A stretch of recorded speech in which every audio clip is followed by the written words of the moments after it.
সুরাইয়া, বোন কেমন আছিস? ভালো ভালো। তা হঠাৎ না বলে এসে বললি? তাড়াহুড়োতে বলার সুযোগ পাইনি। ঠিক আছে, কদিন থাকবি বল? বেশি দিন না বোন, ছোট ভাই। এবার তোর বিশ্বাস হলো তো আমি তোদের ভাই হই? দি, এসব কি বলছে ইনি? তুই যা, তোর লেট হচ্ছে। ছোট ভাই, একবার বুকে আসবি না? হ্যাঁ bro, please, I am getting late. Selim, তুই এভাবে কথা বলছিস কেন? চাচা, ও কোনো ব্যাপার না, ও এখনো ছোট তো, বোঝে না। তুই যা। চল, আমার আবার রুগীর অপেক্ষা করছে। হুম।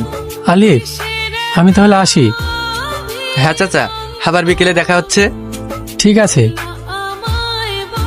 এ কি, তুই এখানে শুয়ে কেন? তোদের জন্য অপেক্ষা করছিলাম। ছোট ভাই ফেরেনি? না, তাকে দিয়ে কি হবে? কত বেলা হয়ে গেছে, একসঙ্গে খাবো না? না, আমরা বাইরে খাওয়া দাওয়া করি। ও, দি, এই লোকটা এখনো যায়নি? ছোট ভাই, তুই এসব কি বলছিস?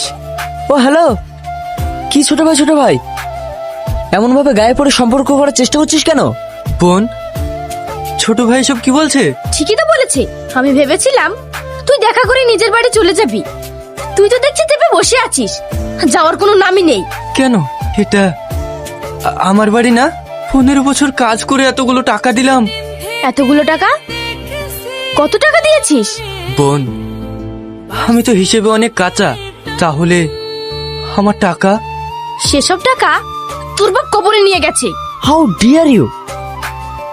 তুই আমার দির কাছে হিসাব চাইছিস? এই বাড়ি, এই সম্পত্তি সব আমার দির টাকায় করা, আন্ডারস্ট্যান্ড? হুম, বুঝেছি। Good, very good. Now get loss.